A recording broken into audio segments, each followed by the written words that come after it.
নমস্কার, আজকে আমি শেখাবো তোমাদের ভাগ করার সহজ পদ্ধতি এবং তার সঙ্গে শেখাবো ভাজ্য, ভাজক, ভাগফল, ভাগশেষ ঠিক কোনটা। তো ভিডিওটি শেষ পর্যন্ত দেখতে থাকো, কেমন? তাহলে আমরা শুরু করি। এখানে 12 আছে এবং 3 3 4 12, ঠিক আছে। আমরা বসে নিতে পারি, আমরা 3-এর ঘর 4 বার করলে 12 পাই। এবার আমি কি করব, 2 আছে 2 নামিয়ে দেবো। 3-এর ঘর দিয়ে আমি যদি 2কে মেলাই তাহলে আমরা পাচ্ছি না, তাহলে আমরা কি করব, একটাকে আমরা কি করব পাশে নামিয়ে দেবো, তাহলে হয়ে গেল 21।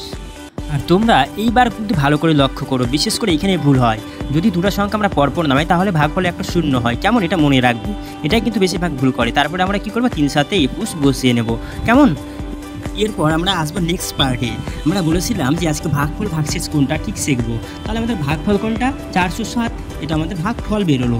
কিন্তু ভাগশেষ কি এখানে বেরিয়েছে? না, বেরোয়নি। কিন্তু আমরা এখানে একটা শূন্য লিখে ভাগশেষ লিখতে পারি যে এটা ভাগশেষ, ঠিক আছে, নিয়ম অনুসারে। এরপরে আমরা কি করব, যে ভাজ্য আর ভাজক কোনটা ঠিক, এটাই আমাদের গণ্ডগোল হয়, তাই না? তাহলে আমরা মনে রাখবো যে আমরা যে সংখ্যাকে ভাগ করব, মানে 1221কে আমরা ভাগ করছি, তাহলে সেটা হয়ে যাবে কি ভাজ্য, ঠিক আছে। এটা মনে রাখবে, যাকে আমরা ভাগ করি সেটা হচ্ছে ভাজ্য, আর যা দিয়ে ভাগ করি সেটা হচ্ছে ভাজক। তাই আমরা 3কে পেলাম এখানে কি ভাজক। এরকম করে তোমরা পড়তে থাকবে, আর সমস্যা হলে আমাকে কমেন্টে জানাবে, কেমন?